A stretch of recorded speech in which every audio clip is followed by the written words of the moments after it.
Bienvenidos todos. Este episodio vamos a visitar un lugar súper especial. La taquería Los Consentidos del Barrio se encuentra a solo 7 minutos de la Universidad Panamericana caminando. Este lugar tiene unos tacos al carbón realmente espectaculares. Es más, el taco es uno de estos rasgos esenciales o fenómenos que podemos hablar que son la base de México y el país, que es el tema de hoy. Pero también México es un país tan diverso que podemos hablar de varios Méxicos. Y para llegar a este dilema, el doctor Francisco Vázquez Gómez Bisoño nos va a ayudar a resolver esta problemática. Yo creo que los taqueros hay que hacerles un monumento en Reforma. No estaría mal la idea, porque creo que el taco es uno de los alimentos distintivos de nuestro país, de nuestro querido México.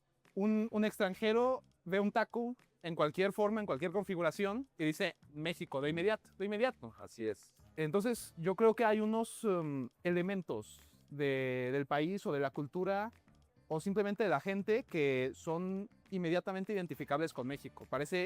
Mucha gente diría que tenemos una identidad cultural muy marcada, pero a su vez, este país tiene más de 150 millones de personas, cubre casi 2 millones de kilómetros cuadrados de territorio, está clasificado como uno de los pocos países megadiversos que hay en el mundo.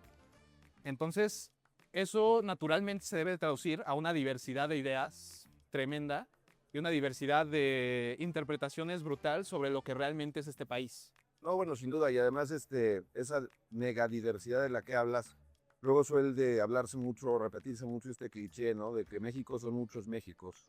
Pero más allá de un cliché, creo que sí existen elementos identificables dentro de los distintos estados, incluso dentro de los mismos estados, los distintos municipios, que tienen, digamos, aspectos que pues van sumando a esa identidad de lo nacional. Cuando nos preguntamos desde el punto de vista sociológico qué es la mexicanidad, pues es un concepto difícil de definir, quizá atendiendo a esta gran diversidad que encontramos en nuestro país, por las distintas culturas, por las distintas formas de ver la vida, por las distintas maneras de entender el mundo. Sí, pero seguramente habrá en algún lugar perdidísimo entre montañas y montañas de libros o montañas y montañas de historia, una verdad sobre la cual todos los mexicanos nos podamos poner de acuerdo sobre qué es este país. Una gran parte de eso son los tacos. Uno de los elementos me parece que son los tacos. Bueno, cuando te preguntas qué es la mexicanidad, muchas veces, caray, ante esa pregunta tan complicada, solemos luego a lo mejor apelar al tema del 16 de septiembre, el pozole, el tequila. Claro. Y como digo yo, cuando juega la selección mexicana, ¿no? Es decir, todos nos ponemos la verde, habrá que ver de equipo a equipo. Me han tocado muy buenas selecciones mexicanas que convocan, que unen, pero todos estos elementos al final creo que de una u otra manera tienen un impacto muy concreto, no solamente en el ámbito sociológico, sino en el ámbito jurídico, ¿no? A ti y a mí que nos gusta el derecho constitucional. Sí. Pues hablar de constitución tiene mucho que ver con el cómo somos como país. Describir a la persona desde su constitución física no es ir a un librito, es ver verdaderamente cómo está estructurado ese ser humano, y en el ámbito del derecho constitucional, pues cómo está estructurado ese acuerdo jurídico y político de la sociedad en determinado tiempo y en determinado lugar. Entonces puede ser a través del estudio de la Constitución que nos demos cuenta qué realmente es México. Es un primer elemento, pero claro, ahí también nos vamos a dar cuenta que no necesariamente lo que dice el librito es lo que verdaderamente termina pasando en la realidad. El librito se podrá acercar en mayor o en menor medida. Cuando hablamos de mexicanidad, si lo trasladamos al ámbito del derecho constitucional, es hablar de identidad constitucional. Oye, ¿cuál es nuestra identidad como país desde el punto de vista constitucional? ¿Qué es lo que nos hace permanecer unidos en esto que llamamos México, a pesar de que seamos varios Méxicos, ¿no? Claro. Y eso pues me parece que es algo muy, muy padre desde el punto de vista sociológico, y que además interpela a todas las personas, ¿no? A todos nos interesa saber, oye, ¿qué nos distingue a los mexicanos de los guatemaltecos, de los norteamericanos, de pues tantas culturas, civilizaciones que hoy por hoy, pues cada una guarda ese conjunto de elementos que son identitarios? Claro. Entonces, si uno quisiera llevar a cabo el estudio de esta constitución real, de los elementos que realmente componen una sociedad en su acuerdo jurídico y político, ¿por dónde lo debemos analizar? A ver, sí, sin duda alguna, entrando a la constitución jurídica, al documento de papel, Claro. pero sin dejar de advertir, al momento que analizamos eso que encontramos escrito en la constitución, pues dejar de analizar todo el trasfondo que hay detrás desde el punto de vista histórico, desde el punto de vista cultural. Por eso, pues es muy importante, por ejemplo, el tema de la historia del derecho, el tema de la sociología jurídica. ¿Cuántas cláusulas en la Constitución no pueden leerse y entenderse solo a la luz de un contexto histórico, de un contexto sociológico, de un contexto político, ¿no? Pues bueno, doctor, parece que ya llegó la comida. No parece, ya llegó Vicky, se ven buenísimos además. Y la salsita. Bueno, pues provecho, doctor. Gracias, Víctor. Igualmente.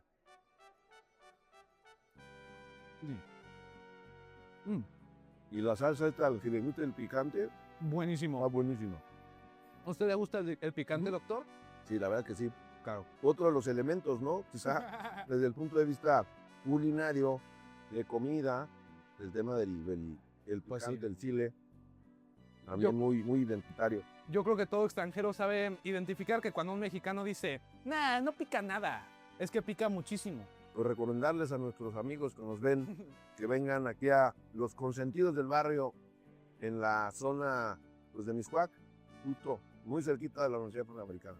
Y en este análisis que llevábamos sobre la Constitución Real, parece que es muy importante dejar atrás un tanto la Constitución jurídica, porque muchas veces vemos que se compone de la pura regla escrita. Y yo creo que hay una concepción un poco errónea en este país, por la cual la mayoría de la gente cree que el derecho es la ley. Y el derecho ahí termina. El abogado se dedica a leer el Código Civil, el Código Penal, y decir, esto es delito y esto no, por aquí me puedo saltar, por aquí puedo... Hay una percepción generalizada, ¿no? De pensar que el derecho es un conjunto de normas escritas. Y si bien es cierto, el derecho se expresa y se manifiesta a través de leyes, reglamentos, bueno, empezando por la Constitución. Detrás de todas estas normas, Víctor, existen motivos subyacentes, es decir, el por qué y el para qué de lo que dice esa norma escrita. Y luego entonces todo aquello que vaya, bueno, toda aquella ley o acto de la autoridad que vaya en contra de estos valores que nos son muy importantes como mexicanos, tan importantes que inspiran nuestra propia Constitución y nuestro propio derecho, pues estas leyes que fueran en contra de ellos serían inconstitucionales. Serían, no sé si inconstitucionales, pero al menos, bueno, no al menos, de fondo más bien tendríamos que decir que son antijurídicos. Antijurídicos. ¿No? Entonces ahí es donde se resucita o se hace renacer una idea que viene del derecho clásico, planteada en la forma teológica por Santo Tomás, donde decía Santo Tomás desde el siglo XIII, la ley que no es justa pareciera que no es ley. Pues claro, pero ahí entonces podríamos afirmar, ¿sería posible de alguna manera que algo esté en la Constitución, lo hace constitucional? Pues no, porque me parece que lo constitucional en principio es aquello que se acerca, digamos, volvemos al tema de la identidad constitucional y el por qué somos mexicanos tiene que ver mucho con una cosmovisión que tenemos. No hay una, insisto, somos varios Méxicos, pero sí, por ejemplo, hay elementos que independientemente de si estés en Chiapas o si estés en Chihuahua o si estés en Hidalgo, pensando en los tres planos de la República Mexicana, hay como comunes denominadores, ¿no? Tengamos 10,000 diferencias entre los mexicanos. Algo analógico que nos podemos poner de acuerdo es que aquí, en Sonora y en Yucatán, el taco lleva tortilla, carne y salsa. Sea la tortilla de harina, sea qué tipo de carne. Bueno, oye, cochinita proteína, pibil. porque ahora ya hay unos tacos Claro. de pescado, de camarón, muy Claro. pero casi todos lo hacemos tacos. Sí, tortilla, proteína y limoncito. Y salsa. Exacto, y salsa, la salsa no puede faltar. Y México es México. Y entonces ahí yo creo que también desde el punto de vista de la historia decíamos identificar, ¿no? Porque vivimos inmersos, crecimos inmersos en educación que nos acercaba a una historia oficial, donde muchas veces se plantean estas lógicas maniqueas de que hay gente, ¿no?, de los buenos y de los malos. Claro. Cuando en realidad pues, es mucho más complejo, no hay gente, y como digo yo, no hay gente buena, buena, ni mala, mala. Sí, todos tenemos un poco de todo, pero ¿a qué me refiero? A que identificamos cuando preguntas, ¿no? Dice, oye, ¿cuándo es la independencia de México? Y nos remitimos al 16 de septiembre de 1810, cuando en realidad la independencia de México nace en el 27 de septiembre de 1821. Ahí es donde propiamente el Estado mexicano empieza a nacer. Y es muy interesante darnos cuenta que esto se concretó precisamente por el genio de una persona que es Agustín de Iturbide, que supo identificar cuáles eran los espacios comunes en aquel entonces que podían hacer de estos distintos centros de poder político de una nación. Claro. ¿Cuáles eran? Pues digamos que todos, digamos de una u otra manera, en aquel entonces, todos comulgaban con la religión católica, ¿no? Entonces, el tema de la religión. Dos, el tema de buscar la independencia, es decir, que ya querían de una u otra manera escindirse, querían garantizar sus libertades, lejos de lo que era el Reino de España.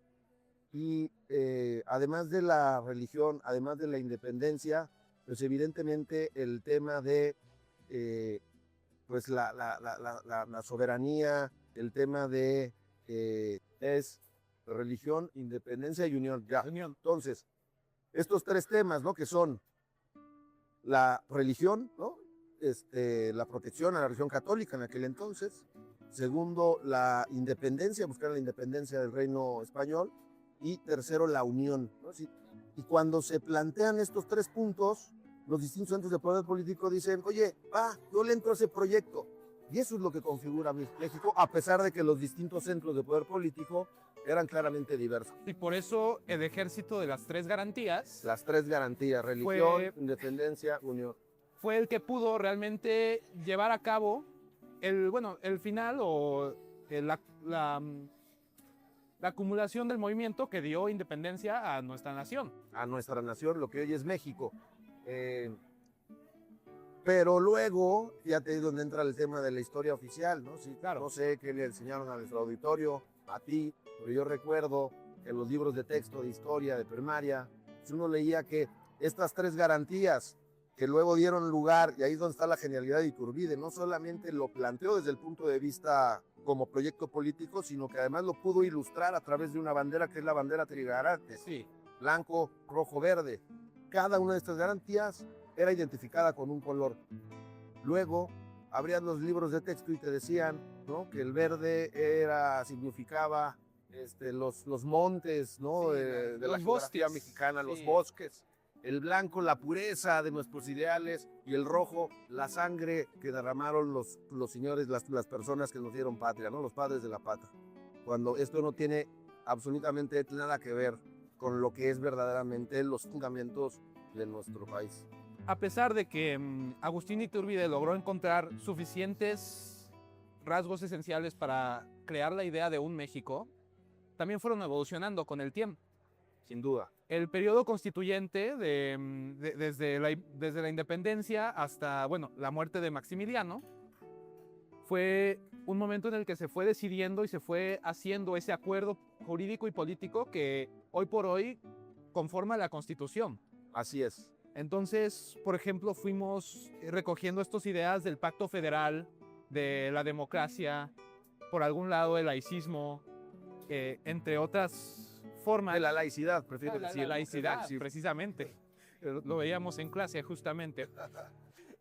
Pero estas formas se fueron depositando en la mente del país, en la mente de las personas, y hoy por hoy forman valores esenciales que lleva cada mexicano en el corazón. Y cuando les preguntas de política o de algún tema jurídico, eso es de lo primero que sienten afectados, a pesar de que no lo sepamos.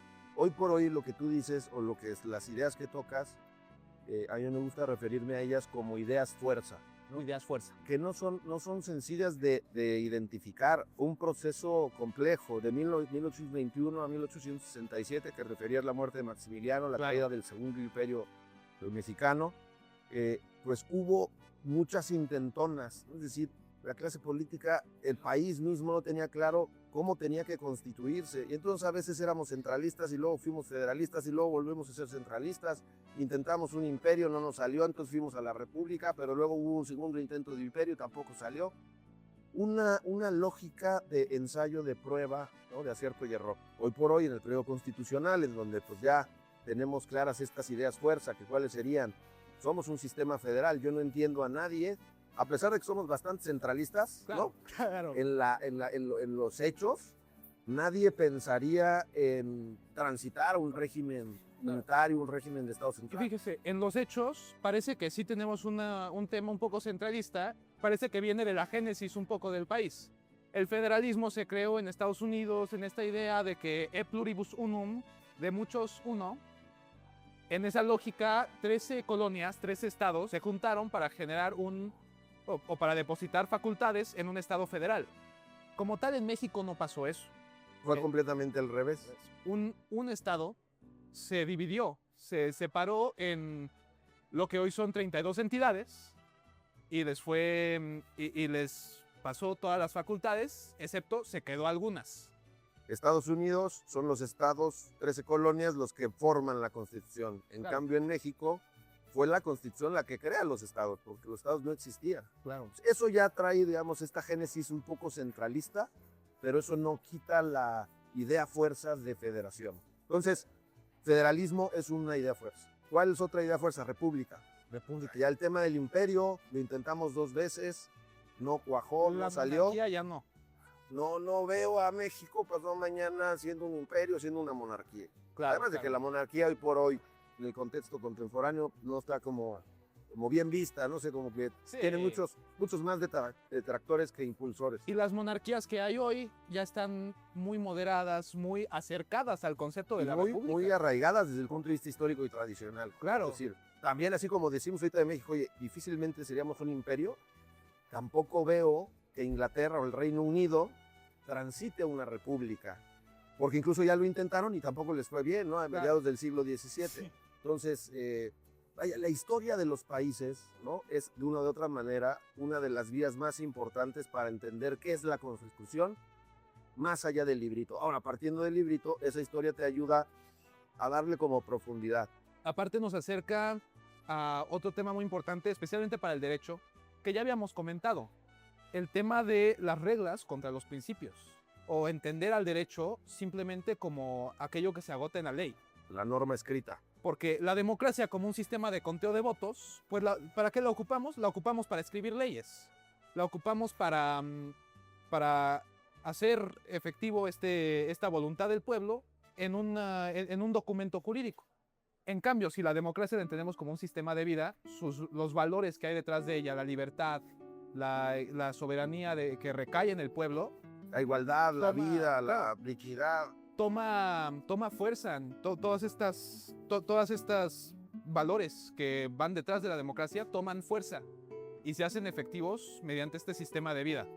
Y es más, sirven de parámetro, ¿no? De parámetro para la revisión de lo que luego dicen estas leyes escritas. Precisamente. Porque si la ley escrita va en contra de la dignidad humana, pues ya sé que eso, a pesar de que sea ley, la injusticia extrema, aunque sea ley, no es derecho. Y esto claramente, o sea, no estamos diciendo que la ley sea innecesaria, que la ley no nos sirva para nada. De hecho, la ley es muy importante. Si lo podemos explicar en términos de fútbol, nos recuerda a dos estrategias muy importantes que se hacen los equipos y las usan los equipos hoy en día para anotar goles consistentemente, que son el tiquitaca y el contragolpe. Doctor, ¿qué es el tiquitaca? Bueno, el tiquitaca es, digamos, la forma de juego que se le identificó al Barcelona, ¿no? De Pep Guardiola, de Messi, un equipo pues, que jugaba precisamente digamos, como reloj, como relojito.